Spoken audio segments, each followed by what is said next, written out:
Pernahkah Anda membayangkan, sudah bertahun-tahun kita berpuasa dan berzakat, tapi ternyata ada satu kesalahan sepele yang berisiko membuat zakat fitrah kita tidak sah. Masalahnya, kesalahan ini justru dianggap biasa oleh banyak orang. Jika Anda melihat video ini sekarang, mungkin ini adalah cara Allah Subhanahu wa Ta'ala menyelamatkan ibadah Anda tahun ini. Mari kita bedah rahasianya agar zakat kita benar-benar diterima. Banyak orang sudah menunaikan zakat fitrah, namun tanpa sadar, ada satu kesalahan kecil, sesuatu yang sering dianggap remeh, yang beresiko membuat zakat tersebut tidak sah di hadapan Allah Subhanahu wa Ta'ala. Dan yang memprihatinkan, kekeliruan ini terjadi berulang kali, hampir setiap tahun, seolah telah menjadi kebiasaan yang dianggap benar. Jika saat ini Anda sedang menyaksikan video ini, saya mengajak Anda untuk berhenti sejenak dari keriuhan persiapan Lebaran. Mungkin ini bukan sekedar kebetulan. Bisa jadi, ini adalah cara Allah Subhanahu wa Ta'ala menunjukkan kasih sayangnya kepada Anda. Sebuah cara lembut darinya untuk mengingatkan kita, agar zakat yang kita keluarkan dengan keringat dan kerja keras kita, benar-benar menjadi amal yang sah, bersih, dan diterima di timbangan kebaikan kelak. Setiap akhir Ramadan, kita semua merasakan sebuah kebahagiaan yang khas saat menyerahkan bungkusan beras atau sekantong uang kepada panitia zakat. Ada rasa lega yang luar biasa. Kita merasa kewajiban sudah gugur, beban sudah diangkat, dan hati terasa ringan, seolah perjalanan panjang kita selama sebulan penuh telah mencapai garis finish yang sempurna. Namun di tengah rasa lega itu, pernahkah kita benar-benar bertanya kepada diri kita sendiri dengan kejujuran yang paling dalam? Apakah cara yang kita lakukan tadi sudah benar-benar sesuai dengan tuntunan yang diwariskan oleh Rasulullah SAW? Kita seringkali terlalu yakin bahwa niat baik saja sudah cukup. Kita merasa karena niat kita tulus untuk membantu sesama, maka otomatis ibadah kita sempurna. Padahal dalam setiap lembar ilmu fikih yang diajarkan para ulama, kita diingatkan bahwa ibadah memiliki dua sayap yang tidak boleh dipisahkan. Niat yang ikhlas karena Allah Subhanahu wa Ta'ala dan tata cara yang benar sesuai sunnah Rasulullah SAW. Zakat fitrah ini bukan sekedar rutinitas tahunan atau sekedar formalitas menjelang Idul Fitri. Ia adalah ibadah yang memiliki aturan-aturan yang presisi. Bayangkan betapa sayangnya jika puasa yang kita jaga dengan menahan haus dan lapar, salat malam yang kita tegakkan dengan penuh lelah, justru terganjal kesempurnaannya hanya karena kita meremehkan detail kecil dalam zakat fitrah. Maka, mari kita buka hati kita. Mari kita lepaskan sejenak rasa merasa sudah tahu kita untuk kembali belajar. Karena mencintai Rasulullah SAW berarti mengikuti jejak langkah beliau dengan teliti, termasuk dalam hal sekecil apapun mengenai zakat yang menjadi penyuci bagi jiwa-jiwa kita. Ketika kita berbicara tentang zakat fitrah, seringkali pikiran kita hanya tertuju pada angka-angka. Kita menganggapnya sebagai prosedur matematika sederhana. Namun, tahukah Anda bahwa di balik angka-angka itu tersimpan jejak ketaatan yang diwariskan langsung oleh Rasulullah SAW? Landasan utama dari ibadah yang kita lakukan ini adalah sebuah hadis yang sangat masyhur yang diriwayatkan oleh Imam Bukhari dan Muslim. Mari kita renungkan sabda beliau. Faradha Rasulullah sallallahu alaihi wasallam zakatal fitri sa'am min tamrin aw sa'am min sya'ir. Rasulullah sallallahu alaihi wasallam mewajibkan zakat fitrah sebanyak 1 sok kurma atau 1 sok gandum. 1 sok bukanlah sekedar satuan ukur kuno. Ia adalah simbol kecukupan yang ditetapkan oleh langit.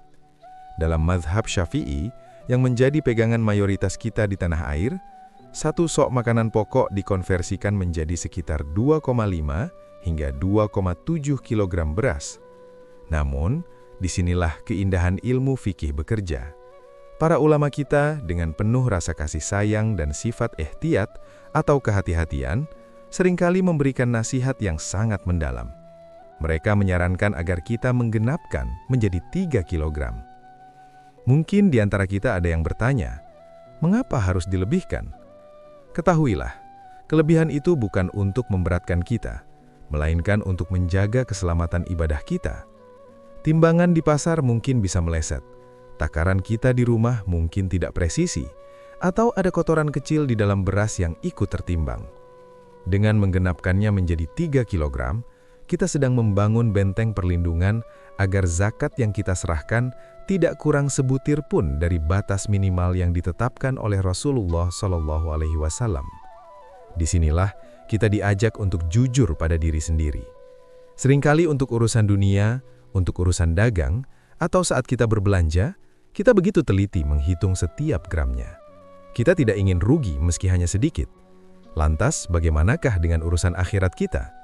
Bukankah seharusnya kita jauh lebih teliti dan jauh lebih dermawan saat berhadapan dengan aturan Allah Subhanahu wa Ta'ala? Maka, menggenapkan menjadi 3 kg bukan soal berat beras, melainkan soal beratnya rasa takut kita jika ibadah ini ditolak.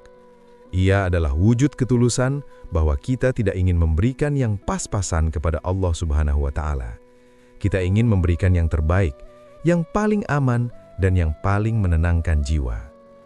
Sesuatu yang terlihat kecil ini, selisih beberapa ratus gram saja, ternyata menjadi pembeda antara orang yang menjalankan ibadah sekedar menggugurkan kewajiban, dengan orang yang menjalankan ibadah karena benar-benar ingin meraih ridho Allah Subhanahu wa Ta'ala.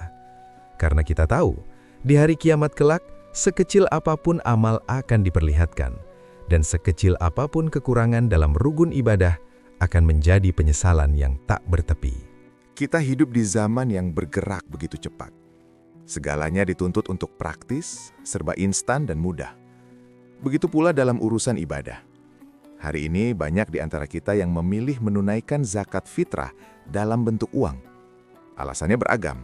Mungkin karena lebih efisien, lebih mudah didistribusikan, atau agar penerimanya bisa membeli kebutuhan lain di hari raya. Namun di balik kemudahan itu, ada sebuah ruang tanggung jawab yang sangat besar yang harus kita pikul. Kita perlu memahami bahwa menggunakan uang sebagai pengganti beras adalah sebuah keringanan yang membutuhkan ketelitian. Dalam dunia fikih, kita merujuk pada pendapat mulia dari Imam Abu Hanifah yang membolehkan pembayaran zakat dengan nilai harga atau qimah. Beliau melihat sisi kemanfaatan bagi kaum fakir miskin. Akan tetapi ada satu detail yang sering kali luput dari telinga kita. Menurut mazhab Hanafi, jika kita menggunakan standar harga, maka ukuran berat yang dijadikan acuan bukanlah 2,5 kg atau 2,7 kg seperti dalam mazhab Syafi'i, melainkan lebih besar, yaitu sekitar 3,25 kg hingga 3,8 kg makanan pokok. Disinilah kejujuran kita diuji oleh Allah Subhanahu wa Ta'ala. Seringkali saat kita datang ke panitia zakat, kita hanya bertanya, berapa nilai uang untuk 1 jiwa tahun ini? Dan biasanya ada pilihan harga yang diberikan. Namun pernahkah kita bertanya kepada hati kecil kita sendiri, beras jenis apa yang setiap hari tersaji di meja makan keluarga kita? Beras yang pulen, harum, dan berkualitas baikkah? Atau beras yang paling murah dan sekadar layak makan? Jangan sampai hanya karena ingin mencari harga yang paling rendah, kita memilih nominal uang yang setara dengan beras kualitas paling bawah. Padahal sehari-hari kita menikmati beras kualitas premium. Disinilah Allah Subhanahu wa Ta'ala mengingatkan kita dengan sangat indah dalam surah Ali Imran ayat 92. Lan tanalul birra hatta tunfiqu mimma tuhibbun. Kamu tidak akan memperoleh kebajikan yang sempurna sebelum kamu menginfakkan sebagian harta yang kamu cintai. Renungkanlah kalimat itu. Kebajikan yang sempurna tidak akan pernah kita raih jika kita masih memberikan sisa-sisa atau sesuatu yang sebenarnya kita sendiri enggan untuk mengonsumsinya. Zakat fitrah adalah tentang penyucian. Bagaimana mungkin kita mengharap kesucian jiwa yang sempurna jika kita masih perhitungan dalam memberikan hak kaum miskin? Jika Anda setiap hari makan beras seharga Rp15.000 atau Rp20.000 per kilogram, namun saat zakat Anda hanya menghitung berdasarkan nilai beras Rp10.000, tanyakanlah sekali lagi pada hati Anda dengan penuh ketulusan. Sudahkah kita benar-benar memberikan yang terbaik untuk Allah Subhanahu wa Ta'ala? Ataukah kita hanya sedang mencari cara untuk menggugurkan kewajiban dengan biaya yang semurah mungkin? Ingatlah, zakat itu akan kembali kepada kita sebagai cahaya. Semakin redup kualitas yang kita berikan, maka seperti itulah gambaran kepedulian kita kepada Sang Pencipta yang telah memberikan kita rizki yang melimpah sepanjang tahun. Jangan biarkan ibadah yang setahun sekali ini ternodai oleh sifat kikir yang masih bersembunyi di sudut hati. Jika penjelasan ini memberikan sudut pandang baru bagi Anda, luangkan 1 detik untuk menekan tombol like. Dengan menekan like, Anda membantu algoritma menyebarkan ilmu ini kepada lebih banyak Muslim lainnya. Jangan lupa tekan subscribe untuk terus mendapatkan renungan yang menenangkan hati. Dan share video ini ke grup keluarga Anda. 1 tarikan jari Anda bisa menjadi amal jariah yang tak terputus. Sekarang, kita sampai pada satu titik yang sangat krusial. Sebuah fenomena yang sering kita jumpai di berbagai masjid dan musola di sekitar kita. Fenomena ini terlihat sangat memudahkan, sangat praktis, dan seolah tidak ada masalah sama sekali. Namun, jika kita telusuri dengan kacamata fikih yang lebih dalam, disinilah letak kerawanan yang bisa membuat zakat kita menjadi tidak sah. Coba perhatikan, pernahkah Anda melihat atau bahkan melakukan hal ini? Anda datang ke masjid dengan tangan kosong, lalu Anda menyerahkan sejumlah uang kepada panitia zakat. Kemudian, panitia tersebut mengambilkan kantong beras dari tumpukan beras zakat yang sudah ada di sana, menyerahkannya kepada Anda untuk Anda pegang sejenak, lalu Anda serahkan kembali sebagai zakat Anda. Sepintas, proses ini terlihat seperti solusi bagi kita yang sibuk. Namun, mari kita renungkan dengan hati yang tenang dan penuh kejujuran. Ada sebuah kaidah mendasar dalam hukum Islam yang sedang terabaikan di sini, yaitu masalah kepemilikan. Beras yang sudah bertumpuk di masjid itu, dari manakah asalnya? Itu adalah beras milik jamaah lain yang sudah diserahkan sebagai zakat. Secara hukum, beras itu sudah bukan milik panitia, dan tentu saja bukan milik masjid. Beras itu telah menjadi hak para mustahik atau orang-orang yang berhak menerima zakat yang dititipkan melalui tangan para amil atau panitia. Ketika Anda menyerahkan uang untuk membeli beras dari tumpukan itu, muncul sebuah pertanyaan besar. Sahkah jual beli tersebut? Seorang penjual haruslah pemilik sah dari barang yang ia jual atau wakil yang diizinkan untuk menjualnya. Sedangkan panitia zakat, mereka bukan pemilik beras itu. Mereka hanya perantara untuk menyalurkan. Jika transaksi jual beli beras itu tidak sah secara syariat, maka kepemilikan beras tersebut tidak pernah berpindah ke tangan Anda. Dan disinilah puncaknya. Jika beras itu tidak pernah sah menjadi milik Anda, bagaimana mungkin Anda bisa menzakati sesuatu yang bukan milik Anda? Rasulullah SAW mengajarkan kita bahwa zakat adalah mengeluarkan sebagian dari milik kita untuk diberikan kepada orang lain. Jika barangnya saja bukan milik kita secara sah, maka gugurlah rukun dari ibadah tersebut. Hal-hal seperti ini sering terjadi bukan karena niat jahat, tetapi karena ketidaktahuan kita.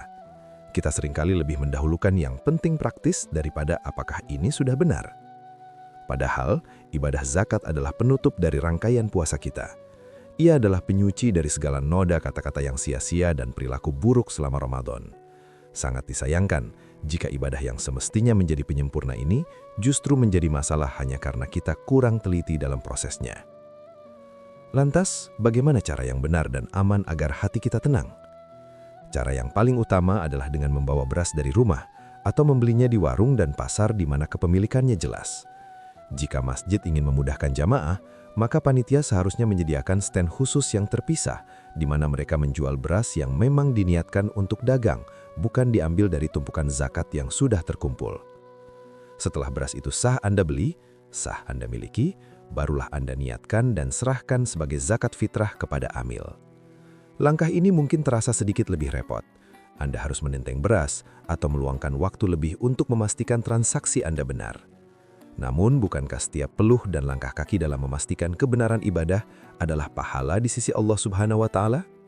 Bukankah ketenangan batin saat bersujud di hari Idul Fitri jauh lebih berharga daripada sekedar kepraktisan yang menyisakan keraguan? Dalam perjalanan ibadah, waktu bukan sekedar angka di kalender atau detak jarum jam.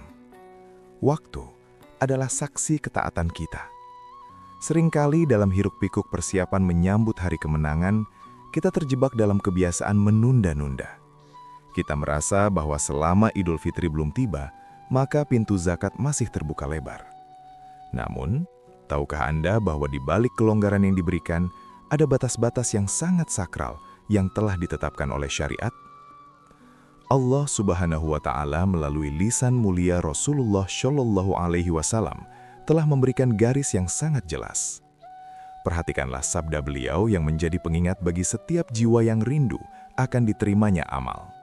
Man addaha qabla sholati fahiya zakatun makbulatun, wa man addaha ba'da sholati fahiya shadaqatun minas shadaqati.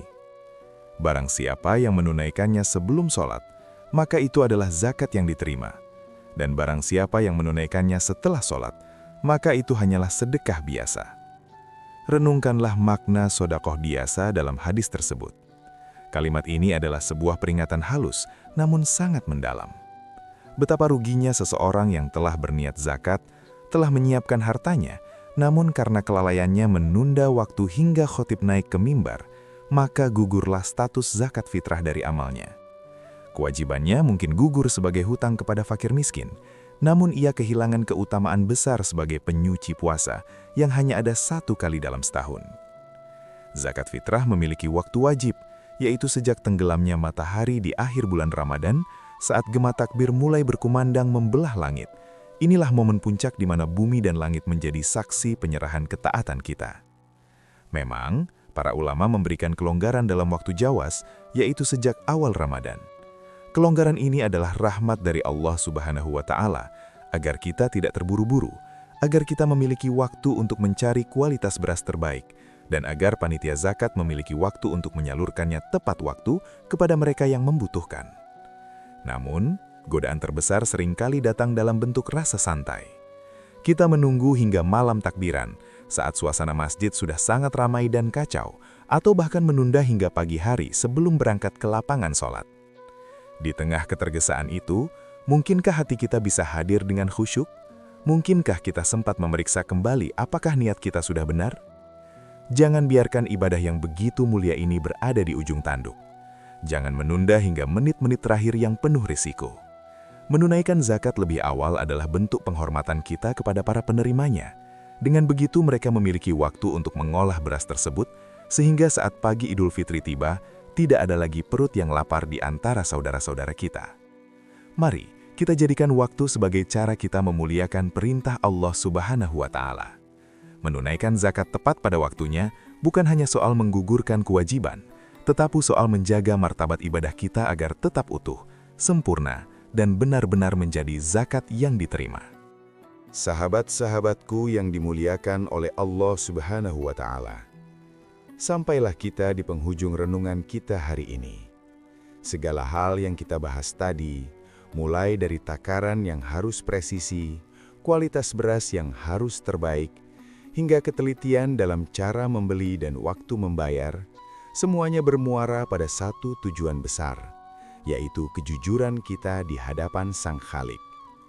Zakat fitrah adalah jembatan yang menghubungkan kesalihan ritual kita kepada Allah Subhanahu wa Ta'ala dengan kesalihan sosial kita kepada sesama manusia. Ia adalah bukti bahwa Islam tidak ingin kita masuk surga sendirian, sementara ada tetangga kita yang menahan lapar di hari raya. Jika selama ini kita merasa pernah melakukan kekhilafan, atau mungkin baru menyadari kesalahan-kesalahan kecil dalam zakat kita di tahun-tahun lalu, janganlah berkecil hati. Allah Subhanahu wa Ta'ala Maha Pengampun dan Maha mengetahui setiap niat yang tersimpan di dalam dada. Ilmu yang sampai kepada kita hari ini adalah hadiah darinya, agar kita bisa melangkah dengan lebih baik, lebih yakin, dan lebih tenang di Ramadan kali ini. Sebelum kita berpisah, saya ingin menyapa Anda semua yang masih setia menyimak hingga detik ini. Rasanya sangat indah jika kita bisa saling mengenal meski hanya melalui layar ini. Dari kota atau daerah mana sajakah Anda menyimak video ini? Silahkan tuliskan asal daerah Anda di kolom komentar. Mari kita bentangkan ukhuwah Islamiyah dari ujung barat hingga ujung timur, menunjukkan bahwa kita adalah satu tubuh yang saling menguatkan dalam iman. Dan sembari menuliskan asal daerah Anda, saya mengajak Anda semua untuk bersama-sama menghidupkan kolom komentar dengan pujian kepada kekasih kita, Rasulullah Shallallahu Alaihi Wasallam. Mari kita bersalawat kepada beliau sebagai bentuk syukur atas risalah ilmu yang beliau bawa. Selain itu, tuliskanlah satu doa atau harapan yang paling sering Anda panjatkan sepanjang hidup Anda. Doa yang paling Anda senangi, yang paling tulus Anda bisikkan di setiap sujud.